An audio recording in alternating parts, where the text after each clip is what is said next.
Hi class, I just wanted to go over the advertising PowerPoint with you in video form to give you some more information about what I'm talking about. First, I always want to start off my classes with the communications theory because I think this is the basis for all videos. What are you trying to communicate? And these four things are going to affect how that message comes across. First, the four things: the sender, the message or content, the medium, how it is being transmitted, and the receiver, who is the audience, who is receiving it. Of course, the sender is the person originating the message. These four things will influence how a message is going to be perceived and retained. Depending on who the sender is, the audience may have a different opinion about that person or group, and therefore give that message a certain kind of weight or no weight at all, or whatever it might be believed they might believe about that sender. For example, if you see a story and it comes from MSNBC, you might have a certain opinion of it based on your opinion of MSNBC. That same story comes out of Fox News, a different interpretation of it, as those are pretty much political opposites on the news spectrum. Or if it comes from your mother and she has a certain way of telling stories and relaying information versus your best friend versus, I don't know, the New York Times. Okay, so where is the message coming from? The message itself, the content, obviously that changes. It changes the message. The medium, is it coming over the television? Is it on Facebook? Is it on a billboard? Is it on the bathroom stall? Where is the message coming from? Is it a telephone conversation with your mother? Okay. And then the receiver, who is receiving the message based on your attitudes about the sender, the message, and the medium. All those things might change depending. The message could be the same, but because the sender and the receiver has a different attitude towards them, it's a different interpretation. Even if all three of these things are the same, if the receiver isn't in the right frame of mind to receive that message, it could fail. For example, you're on a date, it's going fantastic. You've had a crush on this person for quite some time. The date's going really well. You had a great dinner. You go to the movie, it's a romantic comedy, you laugh the whole time. It's a fantastic movie. Fast forward 6 months later, you think you're going to break up, you don't know what's going on, you're not getting along, you're both hungry, it's extra hot out, you watch that same movie, and no, it's no longer entertaining because you're in a different frame of mind when watching it. So those are the types of things we're talking about with communications theory, and these four elements that can influence how a message is received and interpreted. Okay, types of media: print media, newspapers, magazines, brochures, signage. This I just wanted to put out there to show you all the different places that may need writers to write copy. Copy is the spoken word in radio, it is the written word in magazines, and so forth. Um, Obviously, television and movies, all types of different things: news, drama, sitcom, reality shows, documentaries need writers. Radio, news, traffic, even uh, talk shows, etc., need people to write for them. Telephones, not so much. The internet, the World Wide Web has advertisements, pictures, and words. It has video. It kind of encompasses everything media, pretty much. Let's go on. Advertising in television, or at least broadcast TV, everything is paid for by commercials. Okay, streaming services are different, but if you're going to watch a football game, a basketball game, sporting event, if you're going to watch ABC or NBC or CBS or Fox, all of that is paid for through commercials, selling time during the program to advertisers like Budweiser and Ford Motor Company and all those bigwigs that spend millions of dollars, Progressive Insurance, and all those things that you see if you watch regular TV. They pay for all that. In TV, we have 60 seconds, 30 second, 15-second spots. Mostly you're going to see 30-second spots.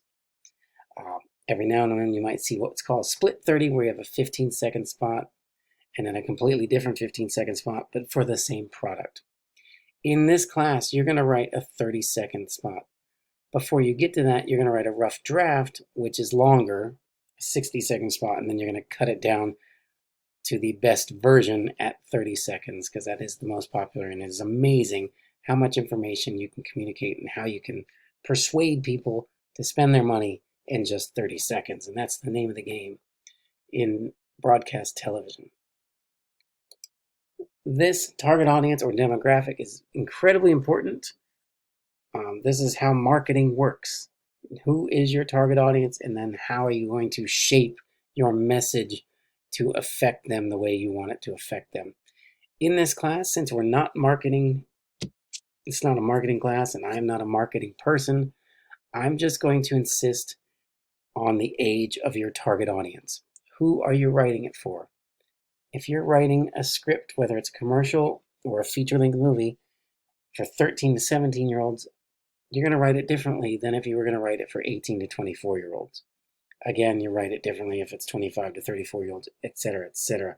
You're not going to write a movie for the 18 to 24-year-old college student and then expect, grandma at 64 or 65 years of age, 55 to 64 or 65 plus to think that that's the greatest thing ever. So in this class, every time I say, who's the target audience? What's the demographics? I want you to pick an age group from this list. If you're doing something for children, then let's try to say maybe 5 to 8 years of age or whatever. It's a little different when you're talking about children's programming, but we'll assign a little age group for that. If you think it's specifically for a certain gender, you can include that. If you think it's more geared towards a certain race or culture, include that. Socioeconomic status, how much money that audience in particular may have, you want to include that. If you're going to do a commercial for a $70,000 Mercedes-Benz, then you should definitely target towards people who have that kind of money to spend on a car. The important thing about the target audience is how it affects your writing style. You want to make sure you're writing in a way to entertain or persuade that specific audience. Niche advertising is for those really small groups, those model train enthusiasts who are already going to be on the internet on a website that's about model trains and things like that. That small audience, it doesn't necessarily work for broadcast TV because it's probably not going to generate the kind of revenue you need to afford a commercial that goes on television. Okay. Other types of spots which you can write. Well, I don't really want you to do a promo, which is network and station IDs and commercials for television programs that happen within that TV network. But you can do a public service announcement. Public service announcements are commercials for nonprofit and community events. We would consider a PSA would be join March of Dimes and raise money to fight MS, or things like that. Support your local library. Don't do drugs. Wear a mask. There's a pandemic.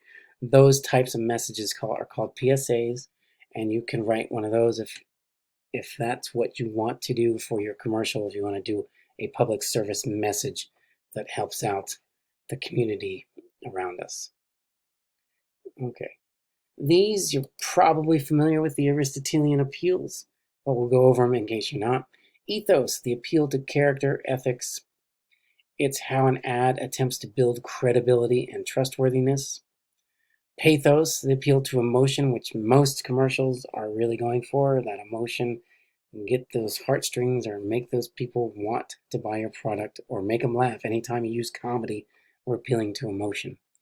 The words and images in the ad use to activate emotions from the audience. And then logos or logic and reasoning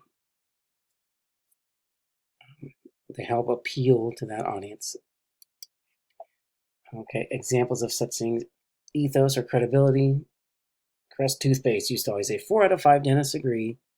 Brushing your teeth with Crest toothpaste helps prevent cavities. Okay.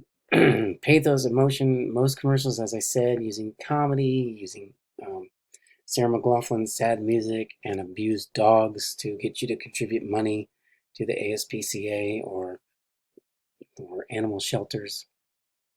Logic, Axe body spray from the old days. If you smell good, you will get women to like you, or something like that. A lot of the logic in commercials on TV is faulty logic, just like it is faulty logic with almost everything a politician says. Nevertheless, we'll classify it under the persuasive appeal of logic because they're attempting to use logic, whether it's functional logic or fallacy logic.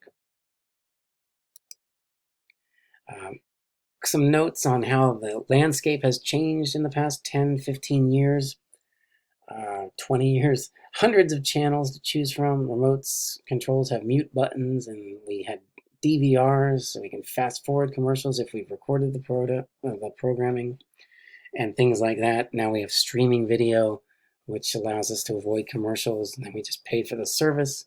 So that really does affect advertising firms, and it affects big companies who rely on television advertising to get their messages out and get their products sold.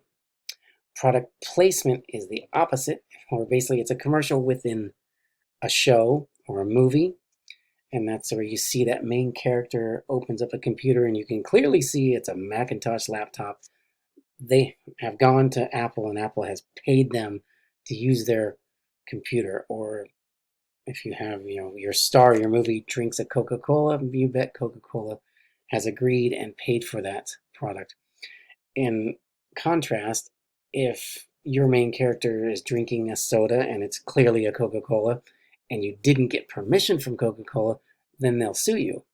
So you need to get out ahead of it and sell it to Coke or Pepsi or Mountain Dew or whomever, so that they can be happy to pay you money for your movie, to have that product placed in your movie in that superstar celebrity's hands, so that everyone can go, ooh, that sounds good.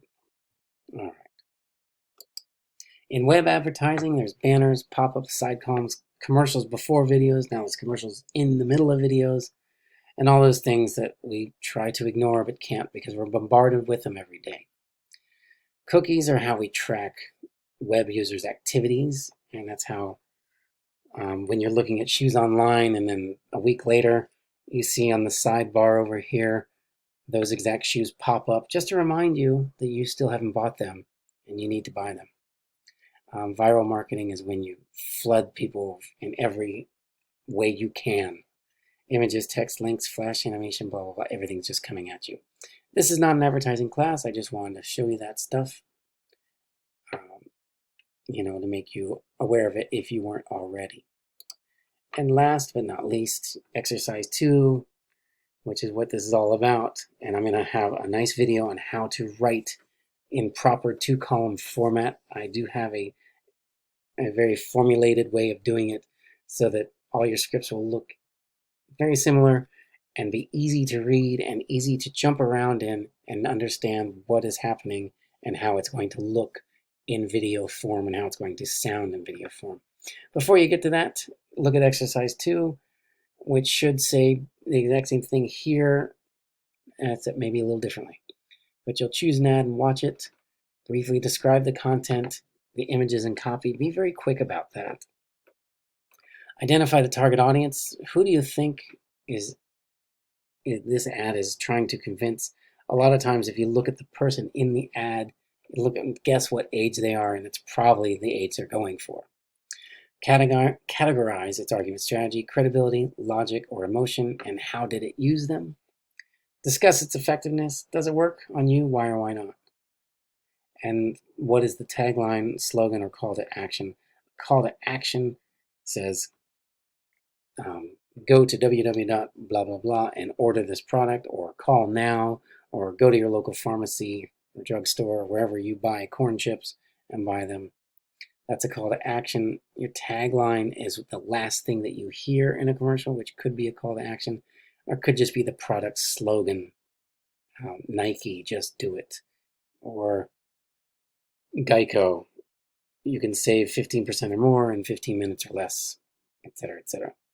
All right, that is it. Let me know if you have any questions, and hopefully this all makes sense, and we'll start writing our 30-second commercial spots very soon.